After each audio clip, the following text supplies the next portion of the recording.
In our last session we discussed about the 16.22 sum. It was about Nestle company, which is manufacturing two products, that is chocolate powder liquor base. And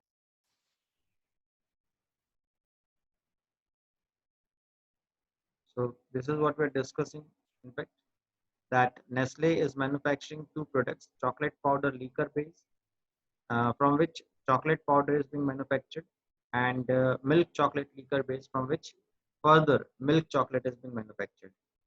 This is an hypothetical example given to us that if company is processing 500 kilograms of cocoa beans, then in that case, company can be able to produce 50 liters of chocolate powder liquor base and 75 liters of milk chocolate liquor base.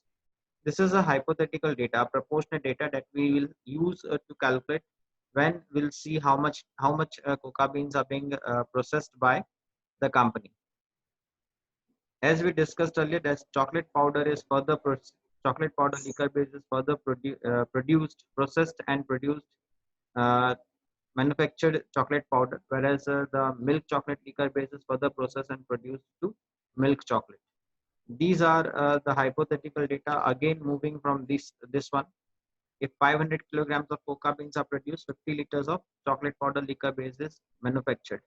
Now, when company is further processing this respective product, that is 50 liters of chocolate powder liquor base, company is enough capable to produce 200 kilograms of chocolate powder. In the same way, when company is processing 500 kilo of cocoa beans, company is manufacturing 75 liters of MCLB, and further 340 kilograms of milk chocolate is being produced by processing this quantity. So this is a proportion given to us. This will be useful for us when we will move ahead with the actual production data. So the production and sales data talk about the company is processing 5,000 kilograms of cocoa beans. Here it was given 500 kilograms. Here it is given 5,000 cocoa beans. So if we'll see this, just try to understand here. If we'll see this, company was processing 500 kilograms of cocoa beans, and company was able to produce 50 liters of CPLB. By processing 500 kilograms of cocoa beans, company was able to manufacture 50 liters of chocolate CPLB. If company is processing 5,000 kilograms of cocoa beans, then company will be able to produce 500 liters of chocolate powder liquor base. So this is, if we'll see here, 5,000 kilograms is being utilized, and in this is what we are generating. We are generating 50 liters of 500 liters of CPLB. In the same way, when company is processing 500 kilograms of cocoa beans, company is able to manufacture 75 MCLB. So now company is processing 5,000 kilograms of cocoa beans. Company is able to manufacture 750 liters of MCLB.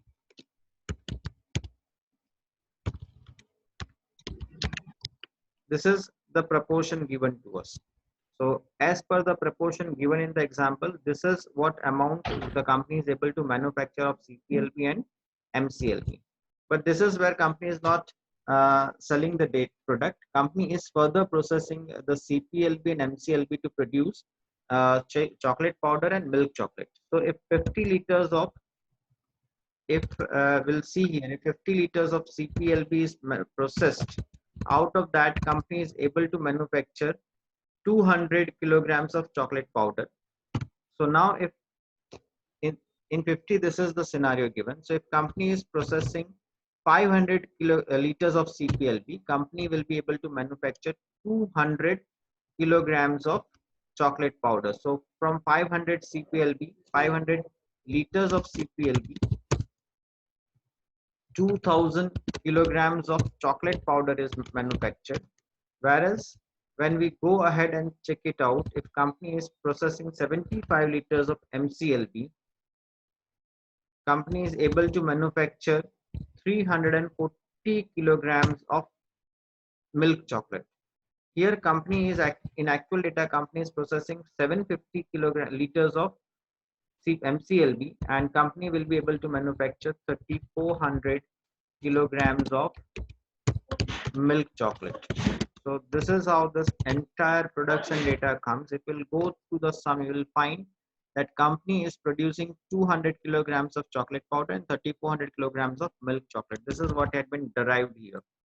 So if company is processing 5000 kilograms of coca beans, company is able to manufacture 500 liters of CPLB, and if this is processed further, company can be able to produce 200 kilograms of 2000 kilograms of chocolate powder.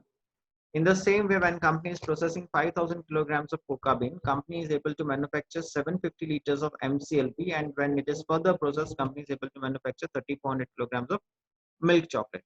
So this is the data here given. Now for manufacturing this, there is separable cost of 2,12,500 and 4,37,500. Sales data is given to us, sales and selling price is given. So what is the joint cost? So joint cost is 5 lakh rupees, and company is able to sell the CPLB and the MCLB at the respective prices 420 and 520 per liter. Right? So we need to calculate sales value at split of physical measures, NRV, and constant gross margin percentage. Out of which we had already discussed about physical measures. Let us go to the sum. Physical measures, company is manufacturing 500 kilograms and 500 liters of CPLB and 750 liters of MCLB, and on the base of that proportion we had already allocated this cost. This is understood, this is very much clear, right? So if we'll go back to the sales value split off, we are talking about sales value split off. Let us try to see this in the diagram even. That will help us to understand. This is the diagram. Company is processing 5000 kilograms of coca bean, out of which company is manufacturing two products, and from these two products, company is further processing these respective products. But we are talking about sales value split off point. That means if company is not processing CPLB into CP and MCLB into MC, and company is selling this product at the same point, at split off point, then how the joint cost will be allocated. Remember, there is an intermediate market. There is a market for these intermediate products. CPLB is being sold at 420 rupees per liter, and MCLB is sold at 520 rupees per liter. So when we calculate the sales value, that is 500 multiplied by 420, it gives us 2,10,000, and in the same way 520 multiplied by units produced or liters produced, 750 liters, gives us 3,90,000, and the total sales value from these two product companies able to generate is 6 lakhs. Weightage calculated, that is CPLB's value is 2,10,000 divided by total sales value of 6 lakhs is 35%. I'm just copying the same formula in the another cell, which comes to 65%. So this 5 lakh rupees, 5 lakh, out of this 5 lakh, 35% will be given to CPLB, and the remaining one, that is 65%, will be given to MCLB. So this is how the joint cost is allocated for sales value at split off point. Now when we move ahead to the third one, that is the NRV, net realized value. That means from this point, we are going to calculate the sum from this point. This is from, if we are calculating sum at this point, we are allocating the joint cost here only, then it is known as sales value at split off. But when we start calculating our sum from this point, that is when a new product is being identified from further processing the split off product, this from this point, if you are calculating, that is revenue minus separable cost, you will be at this point, that is at split off point.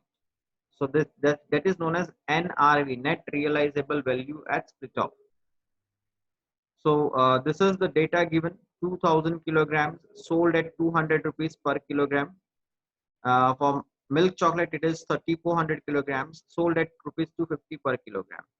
Separable cost is 2,12,500 and 4,37,500 respectively. Let us calculate the same here.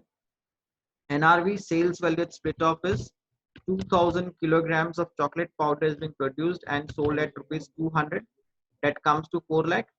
In the same way, 3400 kilograms of milk chocolate is being produced and sold at rupees 250 per kilogram. So that comes to 8,50,000. The total sales value of both the product, of both the final product, is 12,50,000 minus separable cost. I need to write it down here. I not mentioned it. Deduct separable cost. So minus separable cost. Separable cost for chocolate powder was 2,12,500 and for milk chocolate was 4,37,500. So when we deduct these two costs, that is separable cost from chocolate powder and separable cost from milk chocolate, we are able to find the term, the value which is known as NRV at split off, net realized value at split off. Now go back to the diagram and try to understand once again. We calculated revenue at this point. We deducted separable cost. So we are moving backside. We are moving backwards from final products value to the split off point. And that is why it is known as NRV, net realized value at split off. Net means after deducting the separable cost from the final sales value of the product. So we deducted 2,12,000 from 4 lakh and we deducted 4,37,500 from 8,50,000, and whatever the value that is with us right now will be known as NRV, net realized value at split off point. Look at the cursor. It is we are talking about this point. So this is what my NRV is. Once I calculated NRV, I can move ahead for weightage calculation. So my total NRV at split off point is 6 lakh. This divided by this. So it is 31.25 percentage and 68.75 percentage. Convert this data into percentage values. Go with the decimal points. So this is how it is being calculated. Now remember here joint cost, here as sales value at split off point was 6 lakh. Here also NRV at split off will be 6 lakhs. But there's a difference when you deduct this, when you allocate joint cost, that is 5 lakh multiplied by 31.25 percentage, that is the value of chocolate powder in NRV of chocolate powder in total NRV.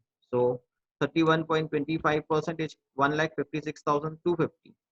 When I go ahead with the same method and I calculate joint cost allocated for MC, that is milk chocolate, it comes to 3,43,750. Total joint cost is 5 lakh. Now see here, now compare these two methods. I'm just hiding this so that you can focus more on the data that is presented here in Excel, right?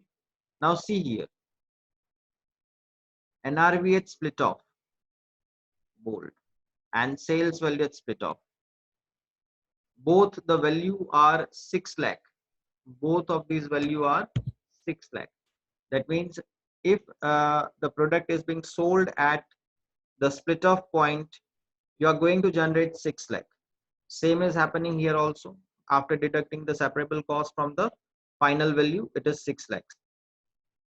Generally what happens when you are selling this, when it is the same, then the joint cost differs. Now see here, the joint cost differs. That is why these methods are more important when you are moving ahead. So here joint cost is different. So that will have an impact on overall profitability. This we'll see when we'll calculate the profit margin of these respective products. Okay.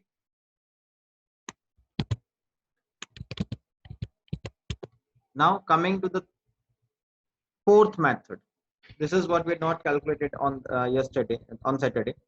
Constant gross margin method. Now this constant gross margin method will have two different steps. Step one, Step 1, where we'll talk all gross values. That is, rather than discussing about separate products, we'll talk about company's total final sales product, final separable cost, etc. And step 2, we'll again move back from in a product wise manner. So final sales value of all production. So if we'll see here, all production, that is, we're talking about final production. So it is total sales value is 12,50,000. Just a moment.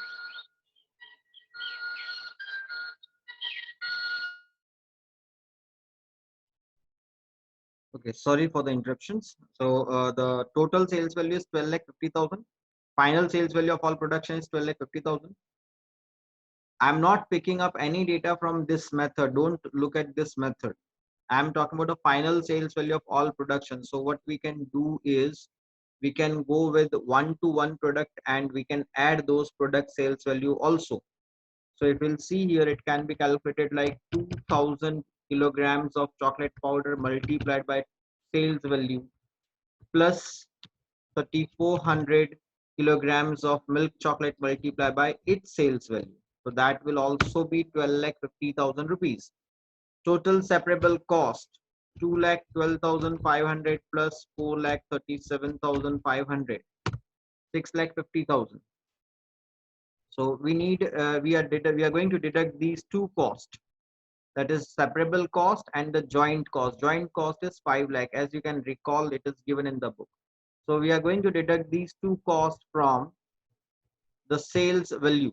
So when I deduct 6,50,000 and 5 lakh from 12,50,000, my total gross margin is 1 lakh rupees, and the gross margin percentage is 1 lakh. That is gross margin divided by revenue or the final sales value of the production. That comes to 8%. So my gross margin percentage is 8%. Now recall what this method is. Constant gross margin at NRV is the name of this method. So now going to the step 2.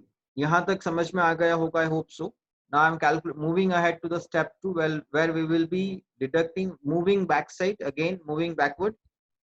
So final sales value product wise, CP, that is chocolate powder and milk chocolate, we had already calculated. Now we are deducting gross margin. That means whatever the profit percentage that we are going to generate from, that we are generating here for the overall company, will deduct that from each product line. So that is 8%. So 8% of 4 lakh and 8% of 6,50,000. So this is the total is going to be 1 lakh rupees. So 1 lakh is being allocated in this way. 40% of 8% of 4 lakh and 8% of 8,50,000 minus. So this amounts are supposed to be deducted from your revenue. So 3,68,000, 7,82,000. Now you had already deducted your profit from the sales value. So whatever this remains on hand is your cost. Out of this cost, the first thing that will deduct is separable cost. Separable cost is given 2,12,500 and 4,37,500. It is being deducted from this respective product lines cost. And if we'll see here, if I am deducting 2,12,500 from 3,68,000 and 4,37,500 from 7,82,000, whatever I am getting is my joint cost. Remember, this is the value of total cost incurred to produce this product. So out of total cost, there are only two costs involved. One is separable cost and another is joint cost. So if I'm deducting separable cost from the total cost value, whatever remains on hand is known as joint cost, and it is already allocated. So it is joint cost allocated. In this method, we had not calculated any weightage as we had done in the previous three methods. Keep in mind, the first thing that we do is we calculate revenue for each product line. We first calculate the gross margin percentage by deducting your joint total cost from your revenue. You will have gross margin divided by revenue will give you gross margin percentage. Then you are applying this percentage on separate product lines for calculating their overall cost, total cost of each product line. And when you deduct this your separable cost from your total cost, the remaining one will be your joint cost from of the sum. So this is how this respective sum is to be calculated. This is how these four methods are to be calculated.